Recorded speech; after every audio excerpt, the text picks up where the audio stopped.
ലോകത്ത് വറ്റാത്തൊരു കിണറുണ്ടെന്ന് പറഞ്ഞാൽ നിങ്ങൾ വിശ്വസിക്കുമോ? 4000 വർഷമായിട്ട് ഇതുവരെ ആ കിണർ വറ്റിയിട്ടില്ല. ഇപ്പോഴും ആളുകളെ ഇന്ന് വെള്ളം യൂസ് ചെയ്തുകൊണ്ടിരിക്കുകയാണ്. വേറാസ് $multi-billion കമ്പനീസ് ആയ പെപ്സി, കൊക്കക്കോള, നെസ്ലെ വെള്ളം സപ്ലൈ ചെയ്യാൻ വേണ്ടി സ്ട്രഗിൾ ചെയ്തുകൊണ്ടിരിക്കുകയാണ്. ഏതാണ് ആ വറ്റാത്ത കിണറെന്നറിയോ?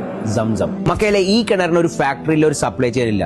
എന്നിട്ടും 4000 വർഷമായിട്ട് മില്യൺസ് ആണ് അതിൽ നിന്ന് വെള്ളം ഡെയിലി കുടിച്ചുകൊണ്ടിരിക്കുന്നത്. സുബ്ഹാനല്ലാഹ്, സംസം ഒരു എൻഡ്ലെസ് സോഴ്സ് ആണ്. സംസം 20 മീറ്റർ കബയിൽ നിന്ന് മാറിയിട്ടാണ് ലൊക്കേറ്റ് ചെയ്തത്. 30 മീറ്റർ ഡീപ്പാണ് സംസം വരുന്നത്. 11 to 18.5 ലിറ്റേഴ്സ് വെള്ളമാണ് പെർ ഡേ അവിടെ പ്രൊഡ്യൂസ് ചെയ്യുന്നത്. അതായത് 1.6 മില്യൺ പെർ ഡേ. മില്യൺസ് ആണ് വേൾഡ് വൈഡ് ആയിട്ട് വെള്ളം കൊണ്ടുപോകുന്നത്. എന്നിട്ടും വെള്ളത്തിന് ഇതുവരെ ഒരു ക്ഷാമം അവിടെ വന്നു. 150,000 ലിറ്റേഴ്സ് വെള്ളമാണ് ഡെയിലി മദീനയിലേക്ക് കൊണ്ടുപോകുന്നത്. ഇനി പീക്ക് ഡേയ്സ് ആവട്ടെ 400,000 ലിറ്റേഴ്സ്. മസ്ജിദുൽ ഹറമിൽ ഏകദേശം 7,000 ലിറ്റേഴ്സ് ആണ് ഡെയിലി കൺസ്യൂം ചെയ്യുന്നത്. ഹജ്ജും ഉംറയും സീസണിലാണെങ്കിൽ ഏകദേശം 2 മില്യൺ ലിറ്റേഴ്സ് ആണ് ഡെയിലി കൺസ്യൂം ചെയ്യുന്നത്. 4000 വർഷമായിട്ട് സംസം ഇപ്പോൾ ഒഴുകിക്കൊണ്ടിരിക്കുകയാണ്. വേറാസ് മൾട്ടി-ബില്യണർ കമ്പനീസ് മൾട്ടിപ്പിൾ സോഴ്സസും അതേപോലെ വലിയ ഇൻഫ്രാസ്ട്രക്ചറുമാണ് അവരെ കമ്പനി റൺ ചെയ്ത് പോകാൻ വേണ്ടി യൂസ് ചെയ്തുകൊണ്ടിരിക്കുന്നത്. നിങ്ങൾ സംസം കുടിച്ചിട്ടുള്ള ആളാണെങ്കിൽ സംസത്തിന്റെ പുണ്യം എന്താണെന്ന് അറിയുന്നുണ്ടെങ്കിൽ താഴെ കമന്റ് ചെയ്യും.